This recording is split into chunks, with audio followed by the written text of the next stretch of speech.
And welcome to another session of Talks Within a Nine-Sided Circle. And I'm one of your hosts, Noor Kyle. And I'm the other one, Mushtaq Ali. And for tonight's talk, we're going to be talking about trance and hypnosis in the context of the work. Yeah. That's right. Yeah. Yep. Now, this happened because somebody who I don't know actually sent a question in about the subject on our YouTube channel.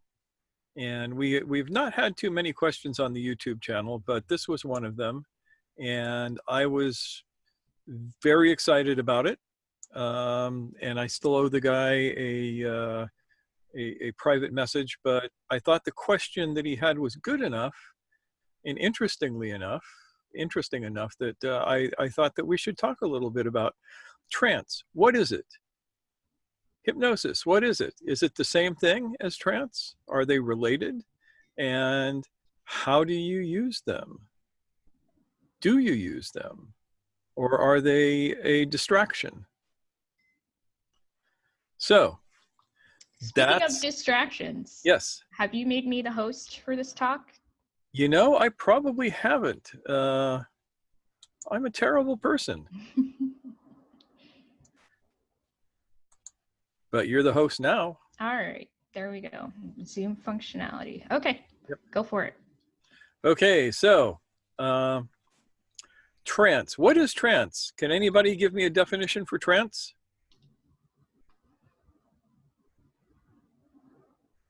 Or what comes to mind? Yeah, when I say trance. Thank you. That's a better way of asking it. Mm-hmm. When I say trance, what do you think of? Attention to something other than the usual. Say that one more time. Attention to something other than the usual. Okay, I'll buy that as a beginning of a good definition. What else? What else comes to mind?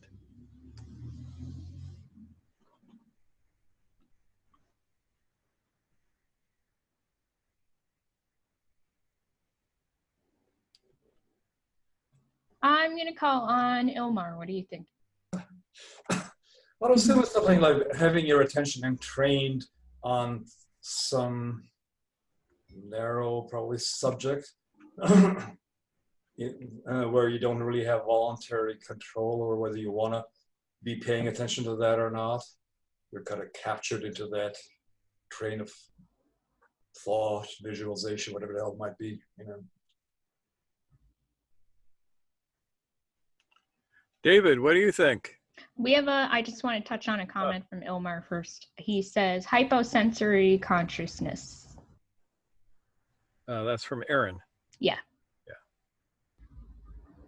Yep. Okay, cool. So now, back David. to bothering David, yes. What comes to mind is zoning out. Okay. All of these things are accurate. Zainab. Trance. I was thinking letting the mind go with a rhythmic tune and asking a question and maybe finding the answer.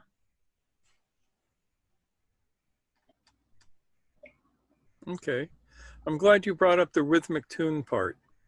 I was actually going to play you guys some Moroccan trance music tonight, just so that you could get a sense of it, but the functionality for that is not as good as we would have liked it to have been. So instead, I'm going to post videos to the forum of Moroccan trance music, so you can get a taste for it, because the Moroccans are really, really good at trance. So we'll make sure we get those put up shortly after the talk. Yep. I'll put them up while I'm waiting for the video to download. Sure. So here is a classic definition of trance. Any state in which you are deeply involved with a limited focus of attention.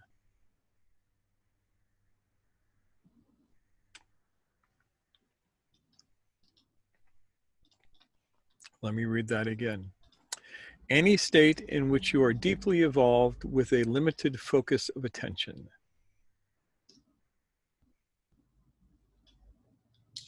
That sounds pretty bad, actually. I mean, you know, when you're concentrating on something, you presumably are involved in it with a limited scope of attention, but not necessarily in a trance, right? I mean, How do you know not necessarily in a trance? well, because I've sometimes been working on a math problem, for example, and been quite involved in it, and I would not have called that the trance state. You might. But it still might have been a trance state.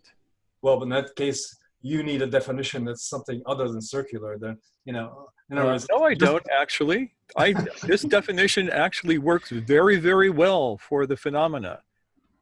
And it is a tried and true one. And it is not, in fact, circular.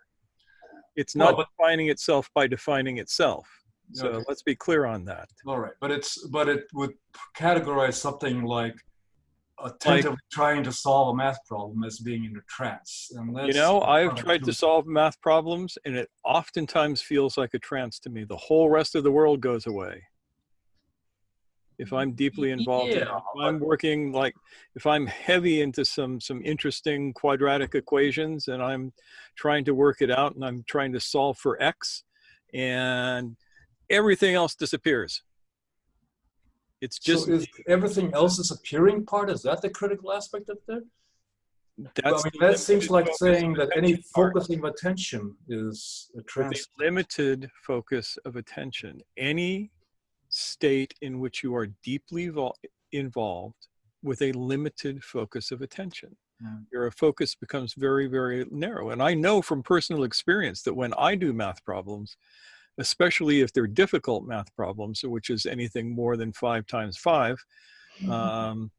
my attention gets very, very limited to the problem. Oh, I agree with that. I was bringing it up as such a counterexample, as a case where my attention is in fact limited, but I would not normally call a trance state.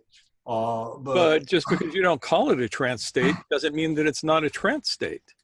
But we're talking about whether that definition is an accurate definition or not. In my experience, and my experience includes 40 plus years as a hypnotherapist, that is a really good definition of trance. What we don't like to admit is that we spend most of our lives in one form of trance or another. Omar, what do you think is a good example of a trance? Good question. I mean, to me, it more implies that you don't have the voluntary ability to switch your attention to something else, that your attention is caught in whatever it is you're attending. Yeah, but that does not follow. What does not follow from what? That you don't have, just because you're in a trance doesn't mean that you don't have the ability to come out of the trance. If that were true, you would have never come out of the first trance you went into, unless somebody snuck up and brought you out of it. But probably the first trance you ever went into was one that you put yourself in. Probably when you were about 3 years old, sitting by yourself, rocking and humming or something. Yeah. That's probably true. Yeah, my concern is that definition your proposed definition is so broad that it includes states which I would not normally have considered to be trance states. Yeah. So what I'm open to the argument that you're going to make that there are all trance states. You know, so I am going to make the argument that many times people are in trances when they don't think so, because that's true. You know, all we have from, like, you know, back in the day when I first heard about trances, I thought of Svengali. Now, you and I know what that is. Everybody else here probably doesn't. Did you ever see the movie? I don't think I saw the movie, but I certainly heard it bandied around. Yeah. First it was a book, then it was a movie. Who was in the movie? Was it Barrymore? I think it was the original Barrymore played Svengali. You know, this is this dark, swarthy Eastern European who places his will over this young blonde thing named Trilby, and through his powers of trance and hypnosis turns her into a great singer, but then controls her life. And it's like, you will do these things. Yeah, that's a paradigmatic case of trance, I would say. Yeah, that's when. Nothing like solving a math problem. Hello, Scott. Yeah, Scott just made it in. He says, I know Svengali. That doesn't surprise me. So we have a couple comments from people I'd like to just bring in. So Mr. Keem asks if trance is the same as the flow state. No, actually, not quite. Or if it is, flow is a special kind of trance, but flow is too open. Okay. And then Aaron mentions as an example of trance, driving. Yes. Driving is a great example of trance. How many people have been driving on a long distance drive and all of a sudden they notice that they can't tell you can't tell anybody the last 10 miles what was going on? You're completely zoned out on the last 10 miles. Yeah, we got a lot of hands up for that. Trance, yes. Mm-hmm. How about sitting on the metro with your cell phone out going, or being on the cell phone in general, right? Being on the cell phone in general, being on Facebook. Mm-hmm. All of these things are trance-inducing. Watching a movie is trance-inducing. Watching television is trance-inducing. Television even more so than a movie because of the way the picture flickers. We can't consciously see it, but we unconsciously definitely pick it up. So Nancy's giving us the next question.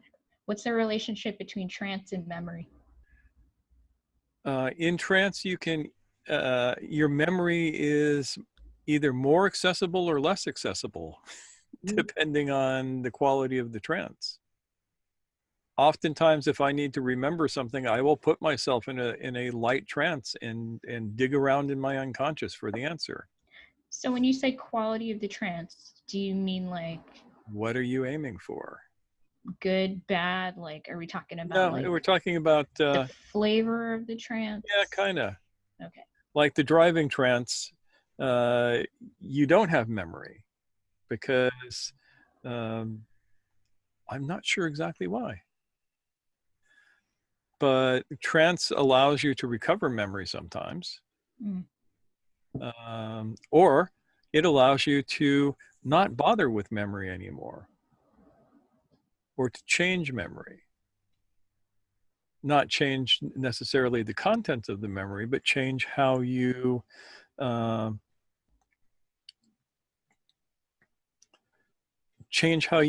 relate to the content. Mm-hmm. So for instance, and this is going from trance to hypnosis, which is related but not entirely the same thing. If I'm dealing with somebody who has a terrible, horrible trauma in their life, and that trauma is all-consuming, I might, if the circumstances seem appropriate, put them in a deep trance and teach their unconscious mind how to observe the trauma or the traumatic experience without the emotional reaction. So they still have all of the knowledge that they learned from the traumatic experience, right? But they don't have the immediate visceral reaction to remembering it, because it's the immediate visceral reaction that's crippling in those cases. So you just dial that down, which is something that can be done in trance, and that alters memory.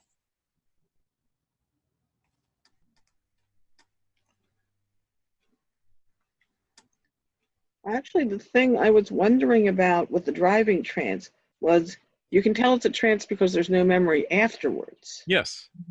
You're in the trance. And when you're in the trance, you are obviously driving very, very well, because if you weren't, you would have crashed your car. Mm-hmm. What I meant was that, say, if you have a trance watching a movie, you know, people usually remember what they saw in the movie. But do they remember anything else going on around them? Probably not unless it interrupts the movie. Yeah, and that's exactly what we're talking about here. While you're watching the movie, you remember the movie. Afterwards, you remember the movie. But you don't remember what's going on in the next room, or the sounds down the street, or all of the 10,000 other bits of sensory input that are coming at you. Mm-hmm. Yeah, and I will say that, an online trance can be, I spend the past 3 hours reading and writing, but about what? Yep.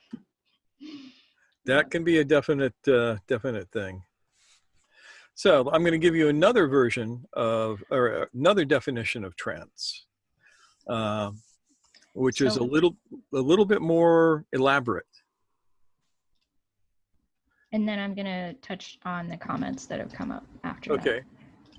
Actually, let's touch on the comments first, because I don't want to have to get off. Yeah, no problem. Okay, so Aaron says, it seems like an ideal state to utilize mnemonics. Yep. That would be correct. And Scott, in relation to what we were just talking about, he says, much like the dancing bear / gorilla examples. Yeah. Does everybody know what he's referring to? I personally don't, so I imagine other people Okay, might not. so this is going to ruin it for you, but I will tell you. There is a video that invites you to count the number of times that a basketball is switched between different players. And you'll do that. And most people will actually even get the right answer. But what won't happen is that they won't notice that a guy in a gorilla suit walks behind the players, waves at you, and walks off. I think I've seen something about this before, yeah. Yes. And what happens is that you go into a trance counting them damn basketballs. And so you don't see the gorilla. And then you go back and you watch it again and you see the gorilla because you're not paying attention to the basketballs. Selective attention. Selective attention. Yeah. This is one of the ways that hypnotists and hypnotherapists put people in trance. If I can get you to count the basketballs, you don't see the gorilla. If I get you to pay attention to the gorilla, you don't see where the basketball's going.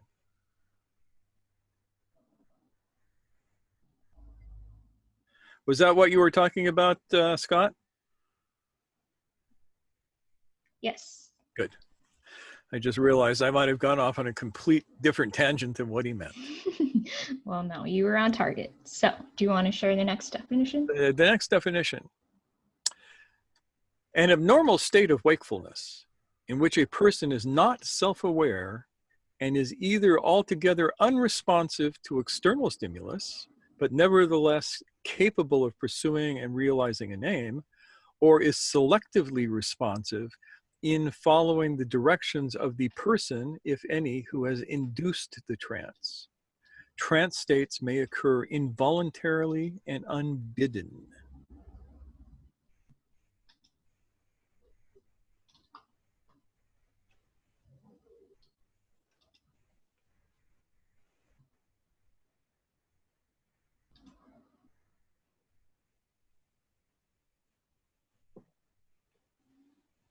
So this is a bit more sophisticated, abnormal, whatever, you know.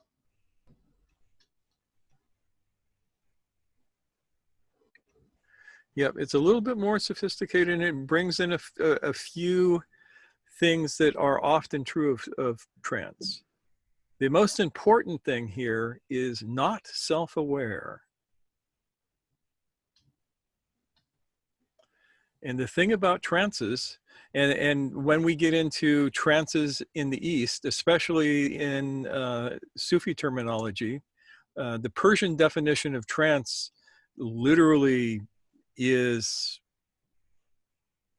I'm gonna let Zainab talk about what it means. I'm trying to. But we aren't gonna quite get there yet. Okay, so I'll hold on to that then. Hold on to that. So one of the qualities of trances is that self-awareness is out the window. The I that observes is not there. It turns off. And then the attention becomes narrowly focused. The biggest difference between trance and flow is in flow, the attention is broadly focused. And that touches on what Mr. Keem was asking earlier. Yes.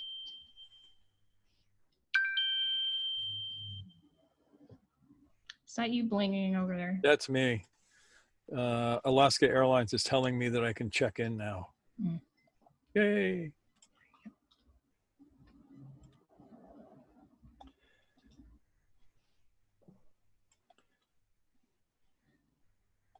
So this, I was just thinking this, Omar, may be more of what you envision as far as defining trance, correct? Yeah, it definitely comes closer, you know, because I mean, what worries me is, or at least what concerns me, is that attention is always selective. So there's always going to be something that you're not attending to. So in that sense, you're always not aware of the complete possible sensory experiences you might be having at this moment. And so to just say it's a narrowing of attention by itself seems to be, I mean, that would just almost include everything. Even your talk right now, you know, you're my talk right now, and especially my talk right now, because I mean, I am a hypnotist, and you know that the way hypnotists put you into trance is by talking to you. Mm-hmm. And then you have characters like me in the audience who try to break the trance by asking questions, I guess. But you know, but really yes, think I that mean, your this questions are breaking the trance? This does seem closer, Kyle, to especially this aspect of not being self-aware. So that gets to the question of what self we are aware of when we're self-aware, but that's probably way off the course here at the moment. Yeah, it's all good. Ah, Marcello is here, or Marcelo. I have to remember he's Spanish, Argentinian. not Italian. Hello, Marcelo.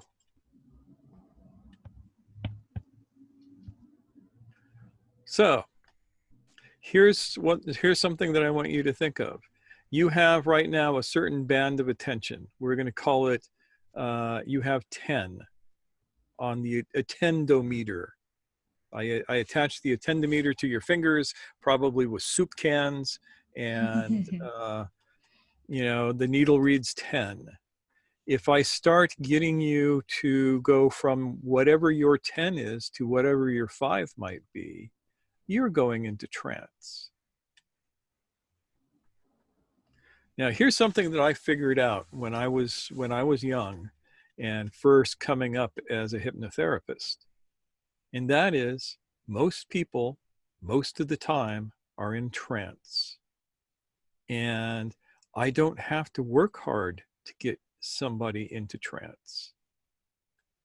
If I start from the position of, oh, you're probably halfway into a trance already right now, then getting you further down there becomes very, very easy.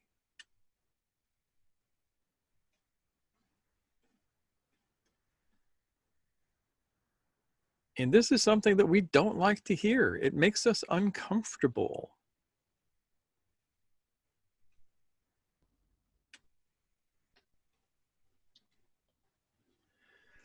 Yes. Scott says, "I'll now you see me." Yeah. Scott and I both really loved that movie because it was all about the things that people do with their minds to not see what's going on right in front of them and such things. If you haven't seen it, it's worth seeing. Remember, it's a movie, so there's stuff in there that's very sensational, but it's built on some valid stuff.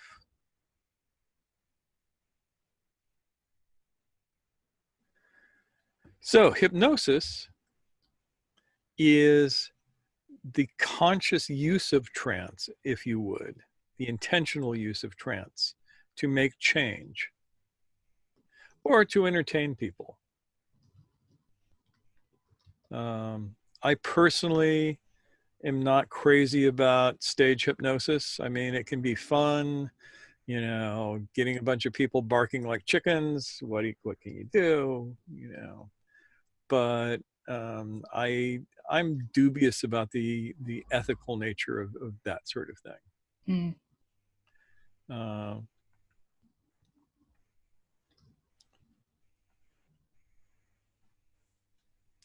And So why is that? Let's just poke at that for a minute. The ethical nature, why are you dubious about that, of those stage performances? I think people's consciousnesses deserve more respect than what they get in a stage performance of hypnosis, most of which is designed to make them look foolish. Mm-hmm. And I don't see a whole lot of value in that. And it's like a practical joke, right? I don't find most practical jokes funny. You know, setting somebody's pants on fire to me is not funny. Making somebody feel too hot or too cold or otherwise messing with their mind for the purpose of entertainment is not entertaining to me. That's a personal opinion. Opinions may vary. Some people may love doing and or seeing stage hypnosis because it's fascinating to watch what people will do in trance and how easy it is to put people in trance. I think that's probably the big draw, because I remember watching it and being like, that can't be a thing, you know, very skeptical about it. Yeah. And yet it's a thing. I mean, I can say to all of you right now that if you're listening to the sound of my voice, that as you listen to the sound of my voice, you're going to notice right now, even if you're doing something else, that you can feel the palms of your hands. And when you feel the palms of your hands, you'll notice that they can sense the temperature of air in the room. And if you feel the temperature of the air in the room on the palms of your hands, then you may discover that you want to blink your eyes. That's right, Kyle. Yep.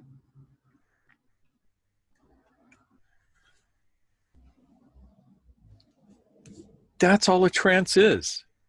That's all hypnosis is right there. I speak to you. I mark out certain things. I invite you to do what I know you have to do anyway. You get that, right? There's no way that you're not going to blink. And I can just sit there and smile at you. It just becomes part of the induction or whatever. And the moment you blink, you fall more deeply into the idea of, oh, he knows what he's talking about. I don't know what I'm talking about. I just know how people work. Yeah. Yeah, and if I was doing the induction, I would be going, and yeah, as your eyes blink, just like that, Kyle, I want you to feel the way they blink. And at a certain point, the eyes are going to close, and you don't know exactly when this is going to happen. But when it does, that's right. They're going to close. Yeah. And they're going to want to stay closed. That's right. And then you can open them back up again and look around and go, I wonder who else closed their eyes like that.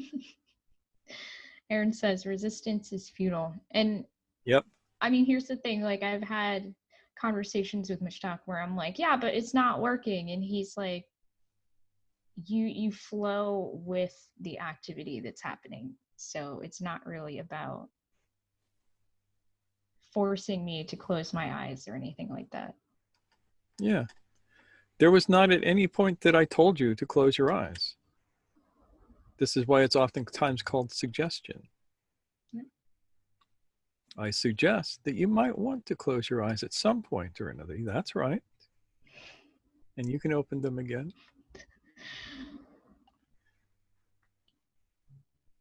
Now, the reason that I'm picking on Kyle, and I'm hoping that you all have your camera on her at this point, is because, one, she trusts me completely. And she knows that I'm not going to do anything weird to her. I'm not going to make her bark like a chicken. She knows that I hold her consciousness as a sacred trust in messing with it.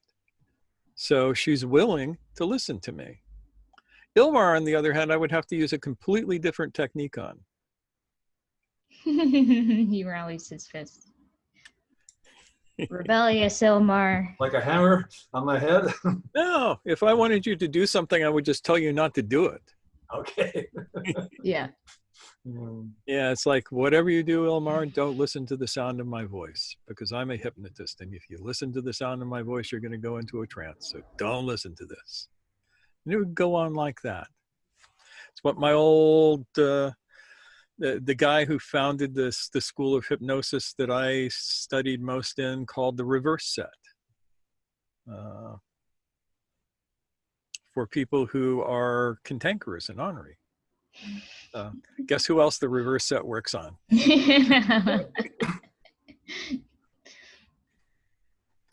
So, now the question is, what about this stuff?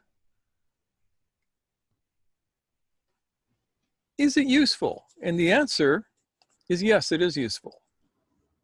You can use going to sleep to help you wake up.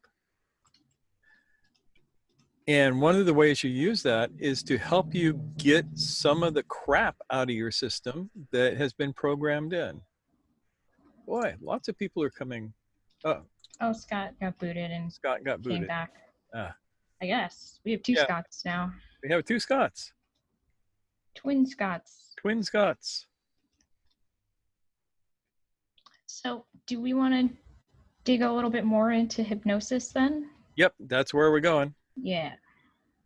So, hypnosis, which is the induction of trance for a specific purpose, usually at the behest of another person or by yourself in the case of auto-hypnosis or self-hypnosis. And the purpose is ideally to heal something, to fix a problem, to break a habit, any of that kind of stuff. This goes back a long, long ways. We just lost somebody again. I think that was Scott's twin. Scott's alter ego? Yeah. So one of the oldest accounts that we have of hypnosis is in the temple of Epidaurus, which is one of the Asclepian temples in Greece, in ancient Greece. More than 2,000 years ago, we have the priests inducing what was called healing sleeps. Somebody would go to the temple with a problem, and the priest would, we don't know exactly how they did it, but they would basically put them into a trance and then leave them to sleep it off. And when they woke up, they would feel better. Oftentimes, they would have a profound healing dream in the sleep/trance that they're in. Sorry for the noise over here. Was that the dog growling? Oh no, dog's not here until Sunday. I'm glad, but because that would be a scary dog. that was traffic outside. So healing sleeps. Healing sleeps and healing dreams.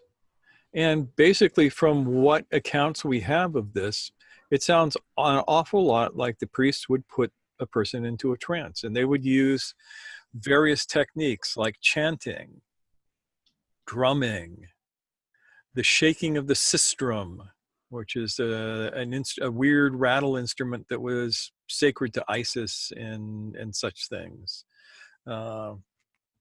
Yes, I know Isis is Egyptian, but the Greeks and the Egyptians have been hanging out for a long time. Things get carried over. So all of these sorts of things that induce the trance, and we call these drivers, trance drivers. So there are several trance drivers. The one that we were talking about there is auditory. Auditory drivers are very, very popular.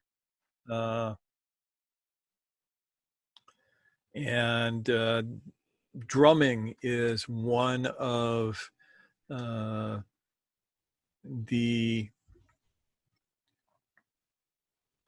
most common ways that people do trance for that. And it can either be a simple, monotonous dum, dum, dum, dum, driving drum, or very complex polyrhythms.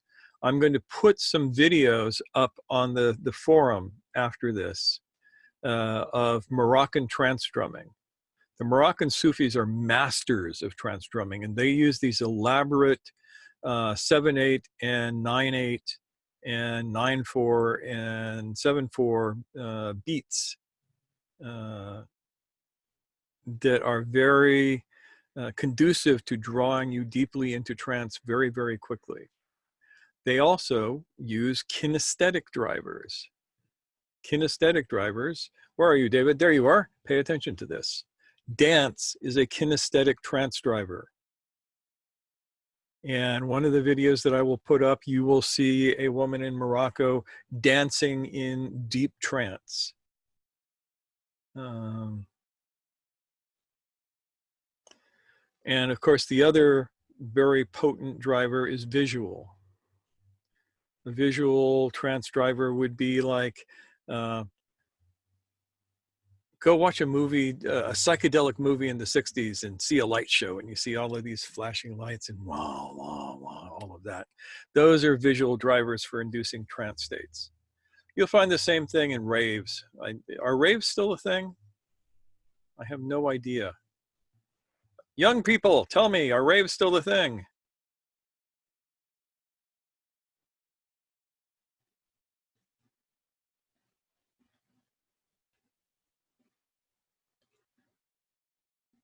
Nothing. So when raves were a thing, and maybe they still are, they would use auditory, kinesthetic, visual, and the other chemical drivers to induce deep trance in the people there. And those are the main ones. There are a number of different substances that are trance inducing. And we know that, I mean, even medical science knows this because they're called hypnotics. They aren't called sedatives. So like the pentothal family, for instance, tends to be hypnotics rather than sedatives. And they have a sedative effect, but this was the idea that they might be able to be used as truth serum, which they can't, but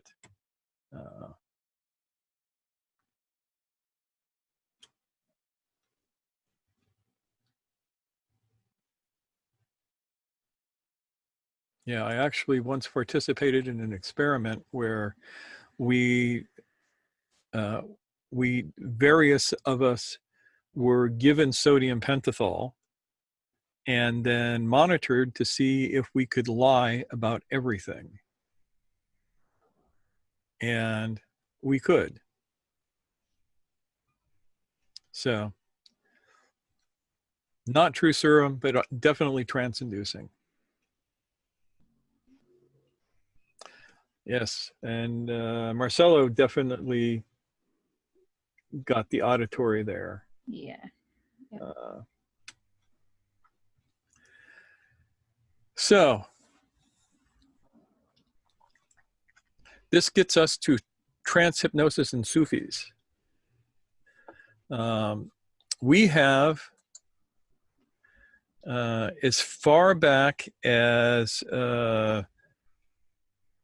the 900s to 1000s Common Era, Avicenna, whose actual name was Ibn Sina, the father of modern medicine, polymath, mathematician, astronomer, all of this kind of stuff. He documented the characteristics of trance in about 1027 in one of his works. And this was specifically induced trance. So we know that because Avicenna was in fact a Sufi, we know that Sufis knew about this. At least one Sufi knew about this. And if one, likely more. Yeah, because we talk.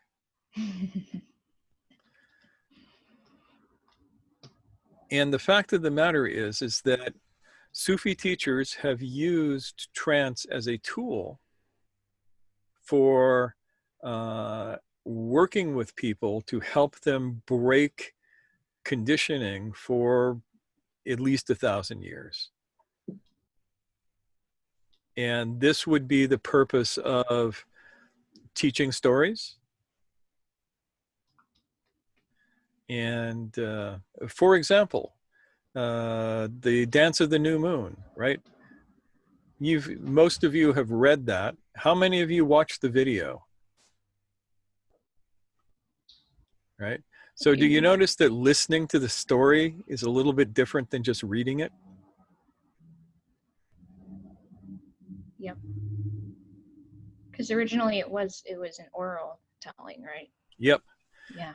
And the telling of it is designed to be trance-inducing. The telling of that story is designed to put you in that semachane and let you experience what the seeker is experiencing.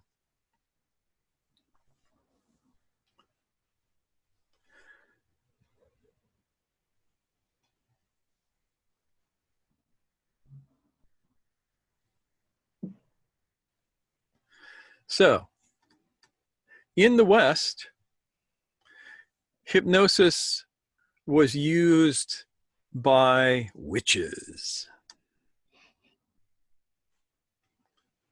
for probably thousands of years.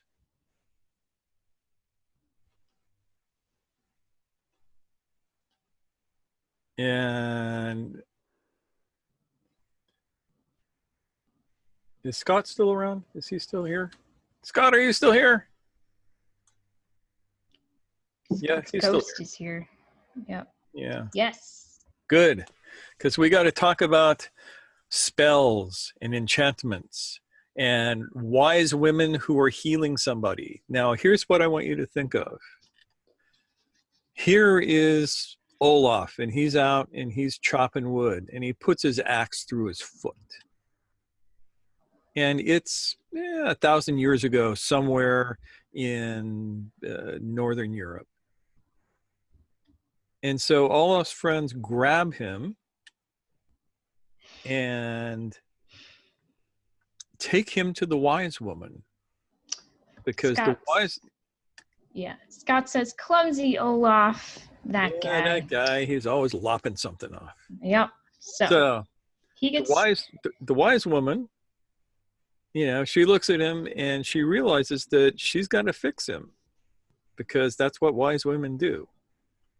And so she also realizes that he's thrashing around in pain and he won't shut up and he's screaming and he's, torquing her wah so she can't concentrate. So what does she do?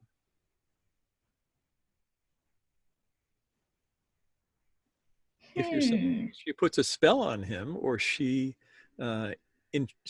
enchants him, that's exactly correct.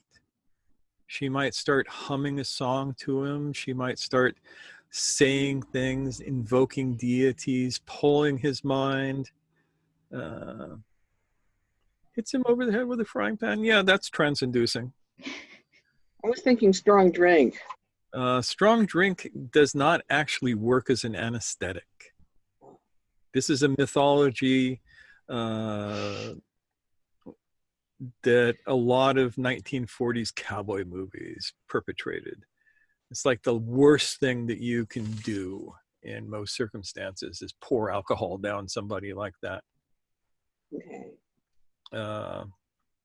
but she will use the skills that she learned from her mother, who learned from her mother, who learned from her mother, to put Olaf in a trance. She will sing him to sleep, and he will be just laying there and not feeling the pain, because we all know, at least I hope we know, that hypnosis is really, really good for pain control, even severe pain.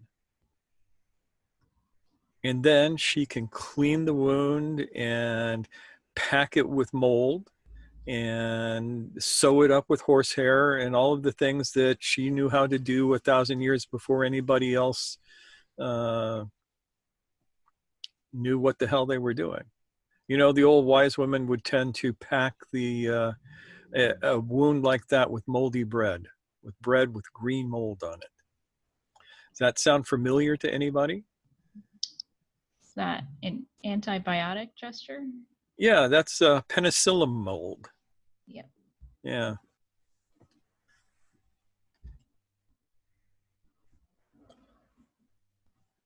Scott's being sassy. So Scott is in fact being sassy, but that's okay. So this was known to the pagan community since forever. Most good ritual is designed to evoke a trance. Now, of course, we lost all of that when Christianity moved in, and started property values lowered everywhere, and people stopped doing all of the fun stuff and got all serious. But there were acceptable church trances, but not as many. But somewhere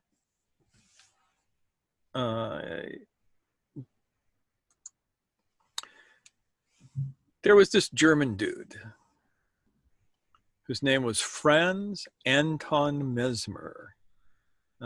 He was born in the close to the middle of the 1700s and died in the middle of kind of early 1800s. We've all heard of mesmerism. He began observing some of this phenomena, and he made models of it. The models seem weird to us. He used to talk about magnetic fluids and animal magnetism and this kind of stuff. And I think that there were two things actually going on. One thing we know is Mesmer was a natural hypnotist. We know this from accounts of him giving talks and everybody in the room going to sleep. He would put people into sleep, into trance, just by lecturing. And it wasn't because his lectures were boring, but a lot of what he described in the way that this supposed fluid moved through the body sounds a whole lot like medical qigong. So I think he may have been working on a couple of levels there. Don't know, probably never will know for sure. That's just theory on my part. But he developed this whole theory of animal magnetism and magnetic passes over people. And trust me, magnetic passes are trance-inducing.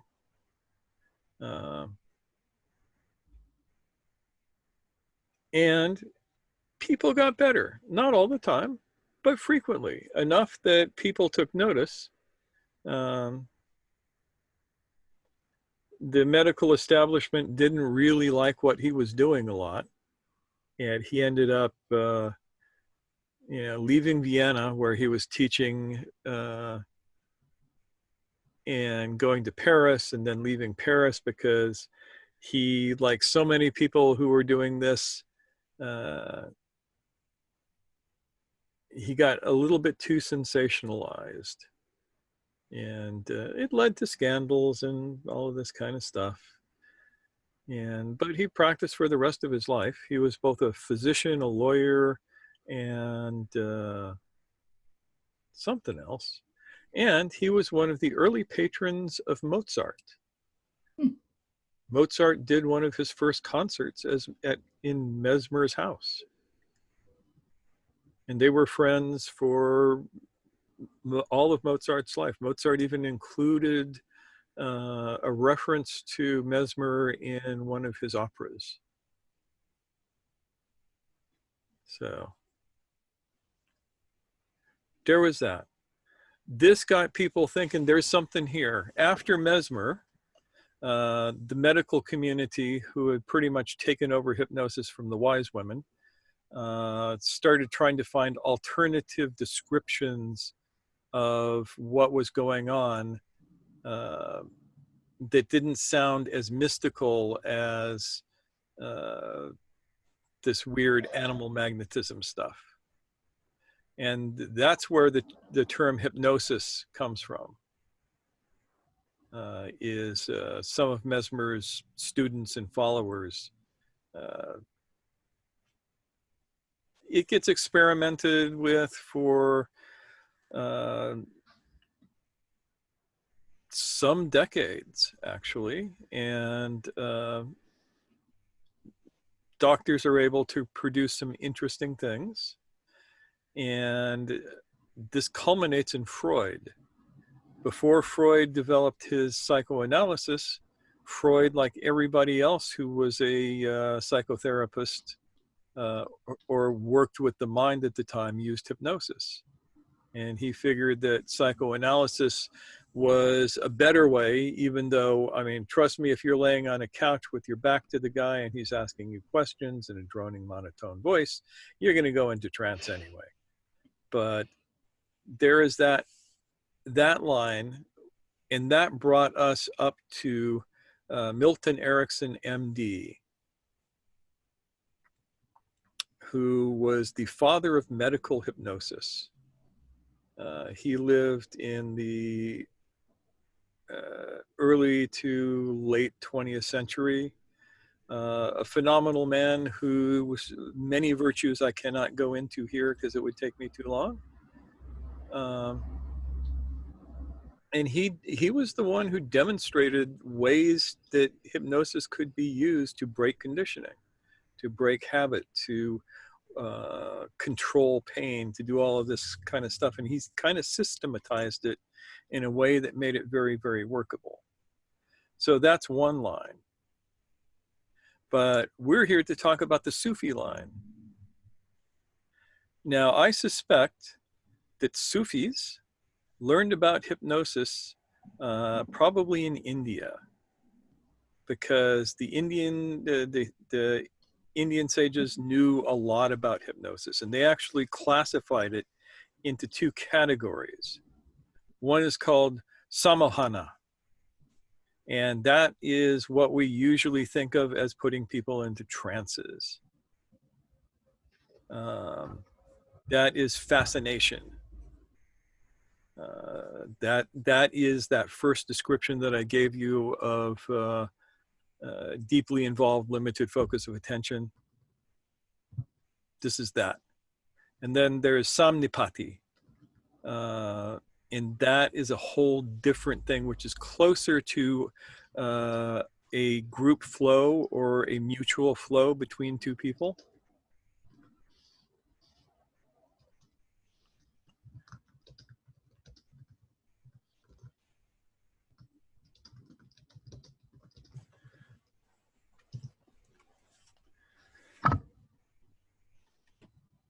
And both of these were used in healing and working on people's minds. I'm pretty sure that Sufism learned the skills there and took them in their own direction. Now, you find references in Sufi texts to hypnosis, and you look for two words in a phrase. In Turkish, hypnosis is called vijit.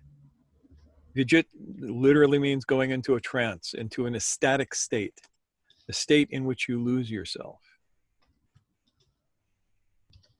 In Arabic, it's called nashwa, and it means the same thing, ecstatically losing yourself. Now in Persian, the Persian is the most interesting. As khoda bi khodai, if I'm saying that correctly. He said, looking to Zainab. Where is Zainab? How did I do? Almost. As Yeah. Hollywood. Yeah, say again. از خود بی خود. Ah, there we go. Now, can you translate that for us?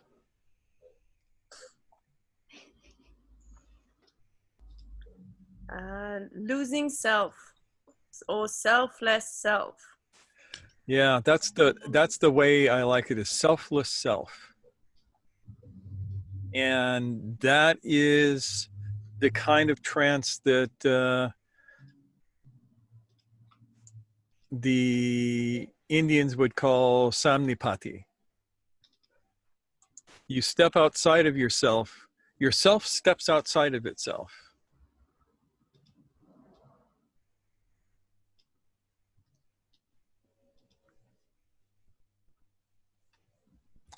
And this was, in my experience, the main thrust of Sufi-induced trances. When you have the group trances that are induced through dancing, chanting, music, and drumming, it is designed to take you there. When you are working with a sheikh who knows what they're doing, they induce the state of selfless self within you, so that you can experience it and begin to operate from it.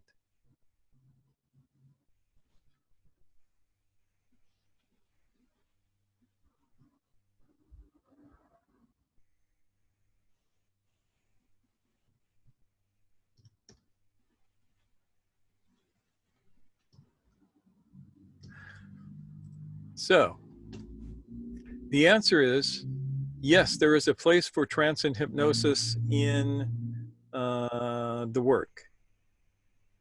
That place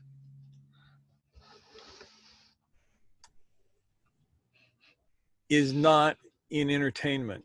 Are you okay, Kyle? I'm sorry, I'm laughing. I'm just having trouble with the chat because of the way the Zoom chat works, and also because we're using multiple alternative texts. Yeah, we're using Arabic text and Persian text, and so it's just being a little bit uncooperative, but I'll get it. bastards. Carry on. So within various groups of Sufis, you find a couple of different things. There are some branches of the Rifai who will put their group into trances and then have them do things to their bodies, like run skewers through their cheeks and through their arms and all of this kind of stuff. And yes, they don't feel pain. Yes, they don't bleed. Yes, it heals up really, really fast. But that's just sensation for the sake of wowing the masses. And that is a degenerate form of what I'm talking about. On the other hand, if I can put you in a trance and run a skewer through your cheeks and then pull it out and you don't feel pain and you don't bleed and you heal up really fast, I can, in fact, use that same trance to just get you to heal up really fast. I can use trances like of that sort to get you to states where you can hit the reset button on certain habits. I can use trances like that to get you to the place where you can confront your own conditioning. And trances like that can teach you the patterns by which you can change that conditioning. Are you ready for a question? Yes. Nancy asks, are there parts of the work which can't be done with trance? Absolutely. As a matter of fact, the core of the work cannot be done in trance. Trance is peripheral to the work. And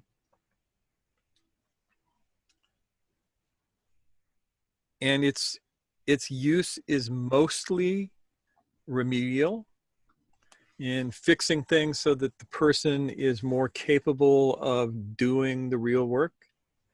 Now, here's the thing. If there is a trance state, there is also a non-trance state.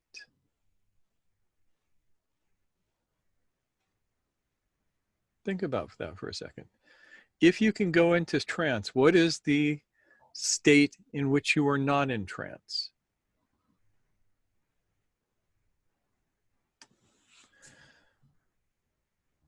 What happens when you are brought out of trance? Where do you find yourself? Present, like, yeah. Scott Yeah. says present. Zainab says awake. That's right.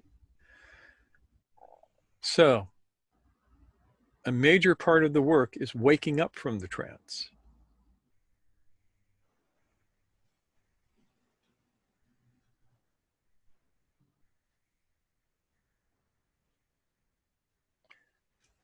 And you can't wake up from the trance in trance by going into trance. You can only wake up from the trance by waking up from the trance. Find that one state that is not a trance state. And as far as I can tell, there's only one state that's not a trance state. There's not a whole bunch of different states that aren't trance states. There's a million trance states and a waking state. And you got to hit that waking state. And go ahead. I was just going to say, for, you know, if you want to quickly touch on that, because not everyone is here every week. So do you want to talk a little bit about the awake state? I know. What can we say about the awakened state?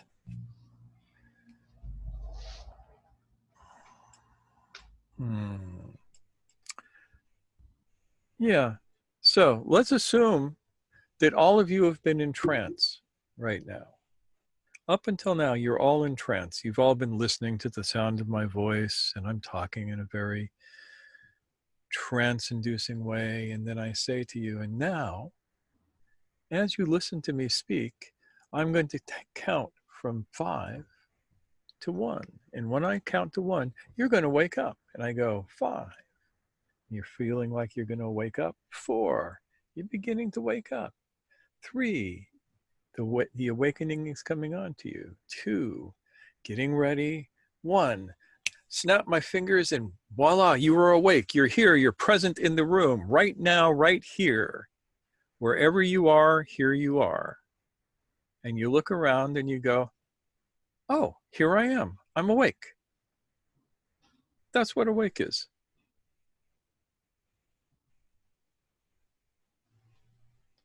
Does that make sense? I could be completely out of my mind. I don't know. It's hard to tell whether or not you're totally insane without feedback. So Yeah. So Nancy, from what you asked earlier, how are you feeling about it right now?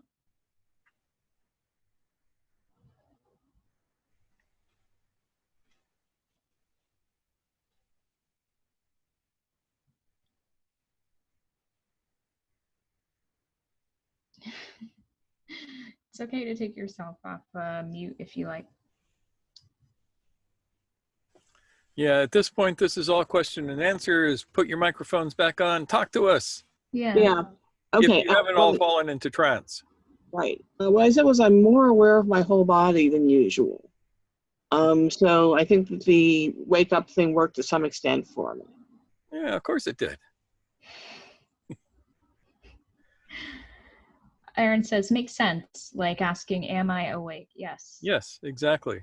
Yeah, except that's you doing it to yourself. Like, yeah. Well, that was, even this is you doing it to yourself. I'm just putting your attention where you need it in order to do it to yourself. Yeah, okay, yes. Yeah. This is the weird thing about hypnosis. Hypnosis is very benign. More horrible things have been done by people in their normal waking states of consciousness that have ever been done by somebody who's in a hypnotic trance. Waking used in the relative sense there. Yeah. Like, yeah, nobody in a hypnotic trance has ever robbed a bank. They have never attempted to take over another country. They have never fought wars. But in waking hypnosis and waking trance, in the everyday waking mind, they do all of that shit. So it's kind of hard to describe. What do you think, Funny?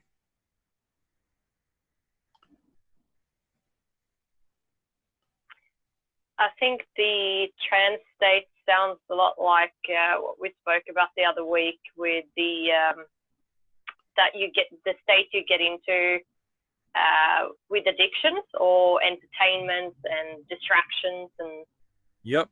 things like that. Mm-hmm. Yep. Yeah, And, you're beginning to yeah. find out my secret here, which is I basically every week I talk about the same thing. I just pick a different way to do it. Yeah, seems to make more sense. So that's good anyway. Good.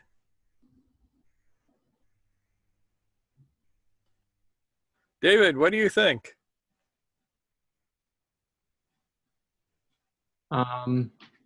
Does make sense. The trance, I'm still thinking about what the awake state means versus the normal waking sleep or trance that we're probably all in right now, listening to the talk. Yeah, it takes a while to figure that one out. When I totally have it worked out, I'll let you know. Okay.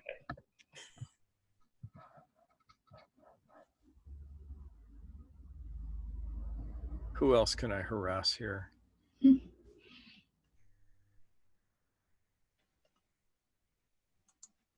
Did Zainab have to take off? No, there she is. She's here. Yeah. Mr. Keem, what are your thoughts?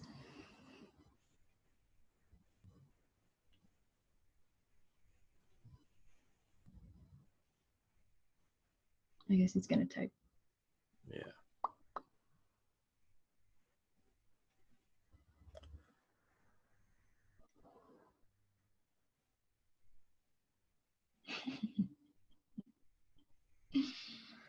Putting you on the spot. That's what we do. Yep.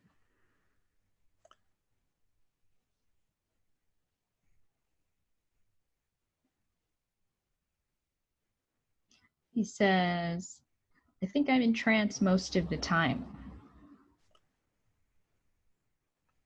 That was Mr. Keem. Yep. Yeah, I mean, I agree with that. I tried to initiate a discussion with my friend about that yesterday because he's definitely someone I see as prone to getting caught up in distractions, we'd say. And so I felt like that was a conversation worth pursuing, but because his definition of trance is so caught up in, you know, stage performances of hypnosis, you know, that imagery, that experience, he wasn't really understanding what I was trying to say.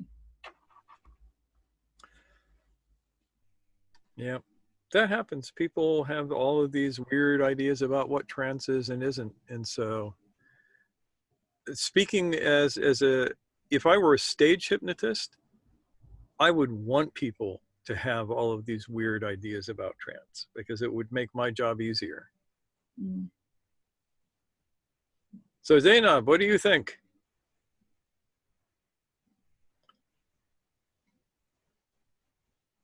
I'm thinking when someone or something is breaking that trance can bring frustration. Like that's when I can catch that trance state. Mm-hmm. Yep, that would be the case. Yeah, oftentimes people get really upset if you rattle their trances. Like when people are playing video games and you're like, oh, you're in my way, or like, stop distracting me, or one more game, all that stuff. Yeah, that's an interesting thought.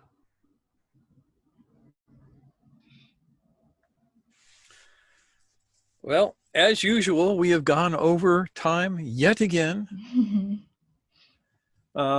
So, any last questions before we throw commercials at you? Oh, we have two from Scott. 2 questions. Yes. Scott asks, isn't any time, question number 1, first of all, isn't any time we're internal, quote unquote, i.e., thinking about anything other than the here and now, a trance state. Yep. And then he continues, how does the quote unquote awake state compare / contrast with Mushin? Okay, Mushin literally means no mind, only mu doesn't mean no in the sense of negation. It's a weird Japanese word. And it's one of the 3 states of mind that you need as a foundation. You have Furoshin, which is immovable mind. You have Zanshin, which is remaining mind. And you have Mushin, which is mind, no mind. And the awake state, Mushin is flow. Mushin is being in a flow state. So you are awake in a special state.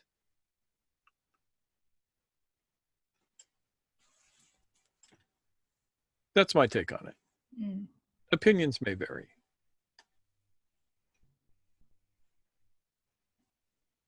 He says, sounds good, thanks. Cool. Sure.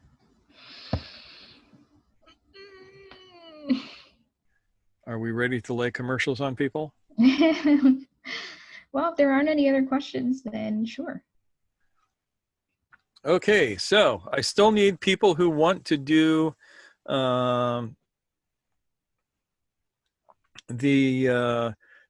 entirely free, except for your presence and your participation, new Enneagram workshop that's coming up, to email me or to text me or to message me or to somehow let me know that you are interested and give me your email address. Yes, so then you can get updates on the workshop as it develops. Yep. Yes. And what else? Make donations. Yes. Yes. Yes. So Alms, this month. alms for the poor. Yeah. So this month we are doing again the raffle as we always do. This time it is for 1 session with either one of us. You get to choose, and whoever wins the raffle will be able to take us up on that. And the secret talk with Lady Noor is? Yeah, it's going to be on the Enneagram of Flow this month. Yep. So that will also be sent to you if you do decide to donate. And however much you're willing to donate, $1, $10, $1,000. $50, $1,000, it's all good. We welcome it, and we're very grateful for that And support. for those of Thank you who have donated to us this month, we are profoundly grateful because expenses are climbing again. I'm going to have to replace my webcam very, very soon. It's starting to crap out on me and all of this sort of stuff. So your donations make it possible for us to do this. Yep. So thank you very much for that. Anything else?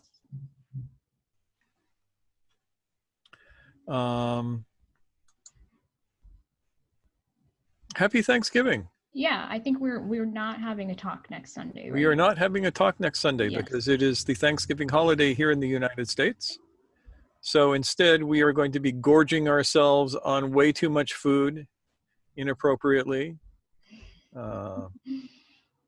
Taking it easy. Taking it easy. Yeah. I am not planning on eating turkey this Thanksgiving. Nah.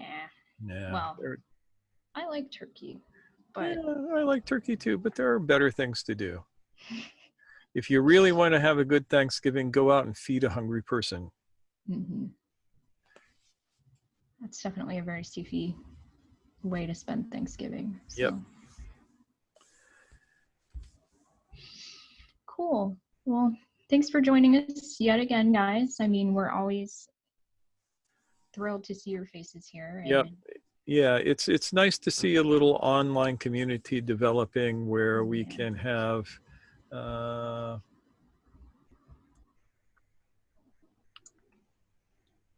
a really good time discussing weird stuff. Yes. Ilmar, any last thoughts? Well, yeah, I mean, I mean, I think if you look at the etymology of trance, I mean, it suggests a transition from one state to another. Now, I'm still kind of would like to get a better feel for not the trance state is not just not being awake, but rather something which characterizes it better. And focused attention still doesn't really do it for me, you know. And Yeah. Well, so I'm still chewing on that one, I guess. But yeah. There are so many different trance states. It's kind of hard to pin it down. You can't just say this is trance and that's not. right. There are hundreds of different experiences of trance. But it seems like originally it suggested a transition from one state to another state. Often the state was death, you know. But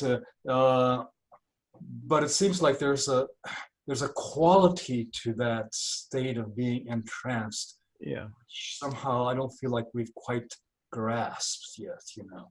Well, if you're looking at just the, I think that trance is the Latin, right? And so it's kind of a Johnny come lately word for it.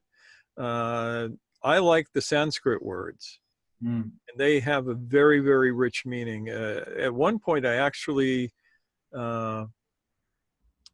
wrote an account of my Trika teacher talking to a guy about this subject, and it's on the forum. If you go to the forum and you go to articles or documents or whatever they call it there, you'll find it. And that might give you a better idea of how to look at these things. I'll look for that. And what is a Sanskrit for trance? That's the two words that I were talking about. If you scroll up a bit in the chat, you'll see them. Yeah, Sanskrit but I can next tell to you yeah. two words, Sam Mohana, and that is the kind of trances that we're talking about where people kind of lose themselves, where like a driving trance or stage hypnosis and all of that kind of stuff would fall under here. And then there's Sam Nipati, and this is more along the line of what Sufis look for in a healing trance. So they make a really clear distinction with these two things. And if you want, I can dig up the actual definitions for these two words in my Sanskrit dictionary and type it out and send it to you. That'd be kind of interesting. I'd like to see that, actually. Yeah. Yeah. So don't let me forget that. Nag me if you don't get it within the day. So I have a question about those terms. I noticed in our notes we have samnipata with an A at the end. Yeah. Should it be an A or an I? It should be an A. Okay. All right. Just checking. Cool. Yeah, I mispronounce words in every possible language. I am multilinguistically mispronouncing. We love you anyway. All right. Scott had to go, and we should wrap up because we've been going for an hour and a half. But Yep. Guys, thank you. Yes. We think the world of you. Yes. Yeah. So have a great break. We'll see you the weekend after that. And in the meantime, we'll be thinking about you. Dialogue with us on the forum. Yeah. And all that stuff. And we'll see you again soon. Thank you. Take care.